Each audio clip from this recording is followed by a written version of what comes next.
Assalamualaikum, salam sejahtera Cikgu Nan. Kembali lagi. Pada kali ini kita akan melihat pelajaran matematik tambahan SPM berkenaan dengan pengamiran. Dalam sesi ini, Cikgu akan bincangkan berkenaan dengan penggunaan kamera dalam mengira isi padu janaan. Perkara yang pertama yang Cikgu perlu fahamkan kepada para pelajar adalah apakah dia yang dimaksudkan dengan isi padu janaan. Sekarang perhatikan gambar rajah di hadapan. Ini adalah graf Y sama dengan K. Sekiranya kita ada limit ya, ataupun nilai X, katakan di sini sama dengan A, di sini sama dengan B.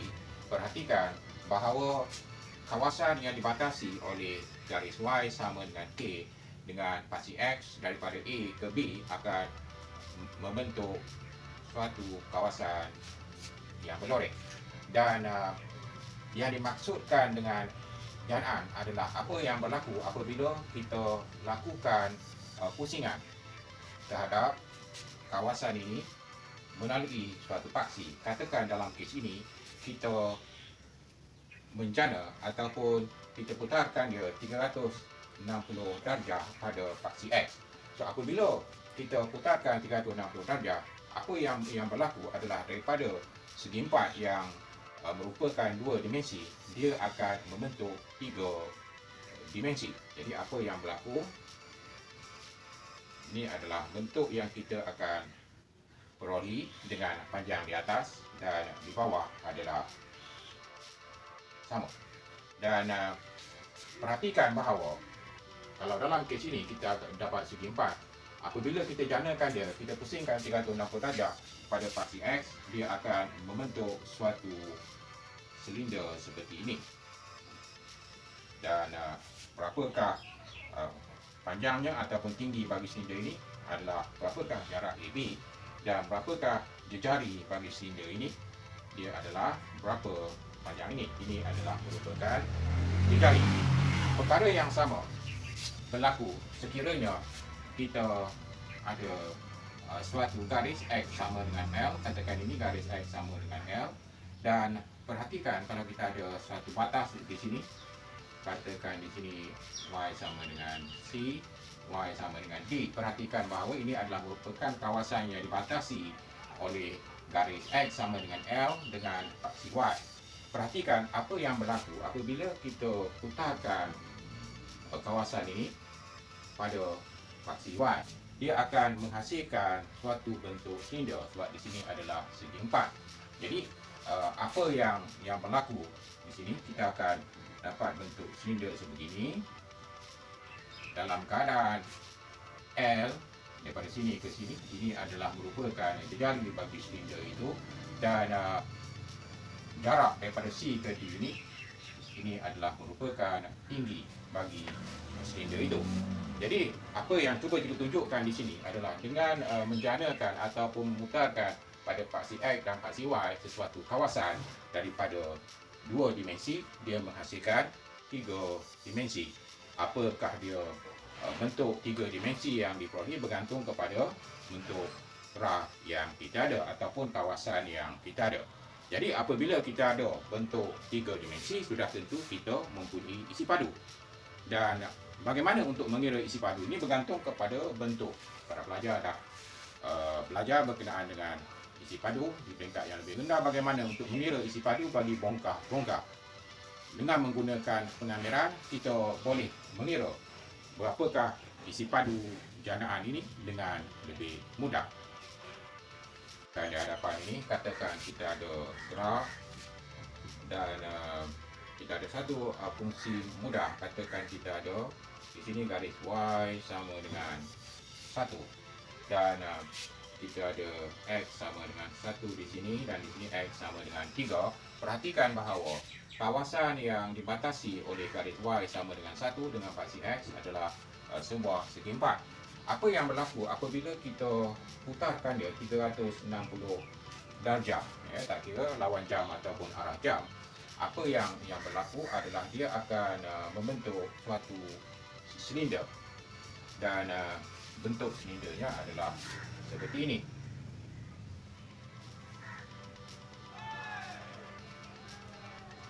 Dan perhatikan bahawa jarak daripada sini ke sini adalah merupakan jejari, dan perhatikan di sini dalam kes ini jejarinya adalah bernilai 1 unit.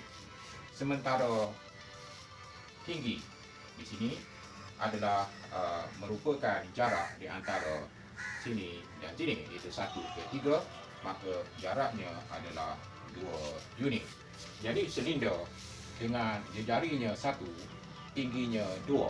Kalau menggunakan rumus untuk mengira isi padu silinder, ya, rumus untuk isi padu silinder, isi padu sama dengan pi J kuasa 2 H ataupun J kuasa 2 T.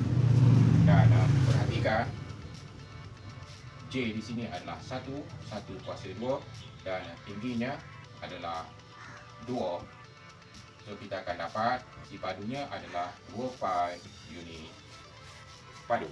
Sekarang saya akan tunjukkan bagaimana kita boleh menggunakan pengamiran untuk mendapatkan isi padu janaan daripada kawasan ini.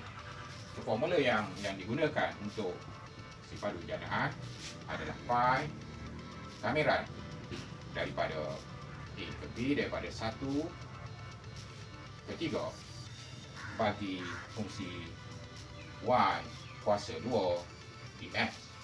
Dan perhatikan, ya, dia ada pi, dia ada y yang dikuasa 2. Dalam kes ini dia adalah y adalah 1, so 1 kuasa 2 apabila kita kamirkan hanya 1 dx. Bila kita kamirkan bagi 1, kita akan dapat x. So kameran ini adalah daripada 1 ke 3. Ini adalah kameran tentu, jadi kita perlu tolakkan nilai fungsi kameran apabila x digantikan dengan 3, tolakkan dengan nilai apabila x digantikan dengan 1. Kita akan dapat pi. Bila kita gantikan dengan 3, kita dapat 3. Tolakkan dengan bila kita gantikan dengan 1, kita dapat 1 juga, ya. Dan 3 tolak 1, kita dapat 2. So 2 pi unit padu. Jadi perhatikan nilai yang kita peroleh adalah sama. So ini menunjukkan bahawa kita boleh menggunakan kaedah pengamiran untuk mendapatkan isi padu janaan. So dalam kes ini, perhatikan bahawa contoh graf yang diberikan adalah agak mudah melibatkan segi 4. Jadi sekiranya kita ada graf dalam bentuk lain yang lebih complicated, yang melibatkan lengkungan, sudah tentu untuk mengira isi padu menggunakan formula biasa adalah sukar. Oleh sebab itu, kita boleh menggunakan kaedah alternatif ini, kaedah pengamiran, untuk mengira isi padu janaan. Sekarang saya akan tunjukkan formula bagaimana untuk kita menggunakan pengamiran bagi mengira isi padu janaan. Perhatikan, sekiranya kita ada graf y sama dengan fx, dia dibatasi oleh x sama dengan a dan x sama dengan b membentuk kawasan ini untuk mengira isi padu janaan. Isi padu janaan adalah kameran. Ini janaan pada paksi x, ya, 360 darjah. Isi padu adalah kameran daripada A ke B. Pi di sini y kuasa 2 dx.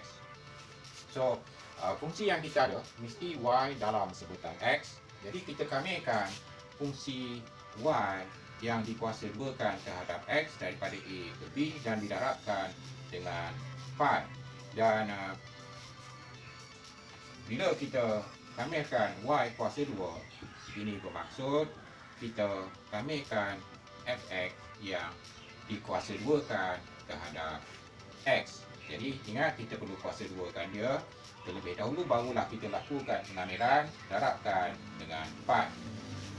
Begitu juga sekiranya kita ada graf x sama dengan fy. Ini adalah x dalam sebutan y. Jadi sekiranya kita ada graf sebegini yang memerlukan kita mengira isi padu janaan bagi kawasan yang dibatasi oleh graf ini dengan paksi y. So, apabila kita putarkan pada paksi y, dia akan membentuk suatu bongkar. Dan sekiranya fungsi yang diberikan kepada kita y dalam sebutan x, kita gantikan terlebih dahulu supaya dia adalah x dalam sebutan y. Jadi isi padu janaannya adalah pi kameran daripada C ke D X kuasa 2 dy. Kita kamerkan terhadap Y. Jadi dia samalah dengan pi kameran C ke D F Y yang dikuasa 2 kan terhadap Y. Jadi bila kita selesaikan nanti, kita akan dapat berapakah dia nilai bagi isi padu yang dijana apabila kita putarkan dia 360 darjah pada paksi Y. Ini adalah formula yang kita boleh gunakan untuk mengira isi padu janaan. Sekarang perhatikan contoh ini. Cari isi padu janaan apabila diputarkan 360 darjah pada paksi X. So, ini adalah fungsi yang diberikan Y sama dengan 1 per X. Dan limit di sini ya, daripada 1 ke 3 ya. Dan ini adalah kawasan yang dibatasi. Kita dikendaki mencari isi padu. Jadi kita terus gunakan formula isi padu janaan. Jadi untuk menggunakan formula itu, kita pastikan fungsi ini kita putarkan 360 darjah pada paksi X dan pastikan fungsinya adalah Y dalam sebutan X. So fungsi yang diberikan dan Y dalam sebutan X. Jadi isi padu adalah sama dengan pi kameran daripada 1 ke 3 Y kuasa 2 dx pi 1 ke 3 kameran 1 ke 3 Y kuasa 2 di sini adalah 1 ke X kuasa 2 dx. Bila dalam sebutan X, barulah kita boleh lakukan kameran. So untuk lakukan kameran, kita tukarkan dia dalam bentuk umum. Kalau 1 per X sebenarnya adalah X kuasa negatif 1. Bila kita kuasa 2 kan, dia jadi X kuasa negatif 2 dx. Sekarang kita lakukan kameran. So bila kita kamerkan X kuasa negatif 2, kita akan dapat X kuasa negatif 2 tambah 1, iaitu negatif 1 perkan dengan negatif 1. Kameran daripada 1 ke 3. So ini adalah pi kameran negatif X kuasa negatif 1 adalah 1 per X 1 per 3. Jadi langkah yang berikutnya kita selesaikan. Jadi adalah pi, kita gantikan 3 negatif 1 per 3, tolakkan dengan bila kita gantikan dengan 1, dia adalah negatif 1 per 1. Jadi seterusnya ya, kita mudahkan, dia adalah pi negatif 1 per 3 tambah 1 pi 1 tolak 1 per 3, kita akan dapat 2 per 3. Jadi dia adalah 2 per 3 pi unit padu. So ini adalah penyelesaian untuk soalan ini. Jadi ini adalah merupakan isi padu janaan apabila kita putarkan 360 darjah pada paksi X. Okey, perhatikan satu lagi contoh soalan. Cari isi padu janaan apabila fungsi ini diputarkan 360 darjah pada paksi Y. So, bila kita nak janakan isi padu ya, yang bila kita putarkan pada paksi Y, kita kena pastikan fungsinya mesti X dalam sebutan Y. So, inilah X dalam sebutan Y. Ini adalah kawasan yang mana kita nakkan isi padunya apabila kita janakan. So dia adalah daripada 0 ke 2. Isi padunya adalah kamera daripada 0 ke 2. Jangan lupa ada pi kat depan. Dan fungsinya X tu mesti dikuasa 2 kan, kamerkan terhadap Y. Pi kamera 0 ke 2. So X kuasa 2 adalah Y tolak 2 kuasa 2. Bila kita kuasa 2 kan, dia adalah Y tolak 2 kuasa 4 di Y. So ini yang kita perlu lakukan. So, kita selesaikan kameran untuk Y tolak 2 kuasa 4.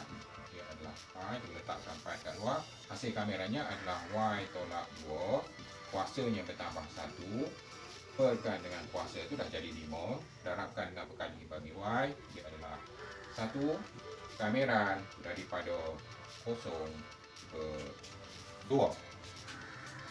So langkah yang berikutnya kita gantikan pi. Bila kita gantikan dengan 2, apa yang berlaku, dia akan jadi 2 tolak 2 kuasa 5 per 5. Tolakkan bila kita gantikan dengan 0. Bila kita gantikan dengan 0, dia akan jadi 0 tolakkan dengan 2 kuasakan dengan 5 perkan dengan 5. Dan seterusnya kita mudahkan. Di sini kita akan dapat 0, tolakkan dengan Di sini kita dapat negatif 2 kuasa 5. Negatif 2 kuasa 5 adalah negatif 32. Tolak negatif 32 perkan dengan 5. Jadi kita akan dapat hasilnya negatif kita akan dapat positif 32 per 5 pi unit padu. So, ini adalah isi padu janaan bila kawasan yang berlorek ini diputarkan 360 darjah pada paksi watt. Apa yang cikgu harapkan kejelasan cikgu berkenaan dengan penggunaan pengameran untuk mendapatkan isi padu janaan dapat dipahami oleh para pelajar. Semoga ia dapat membantu para pelajar untuk mengikuti pelajaran matematik tambahan dengan baik. Jangan lupa like dan subscribe channel Cikgu Nan kembali lagi. Semoga bertemu dalam video yang akan datang. Jangan takut, jalan terus. Assalamualaikum, salam sejahtera.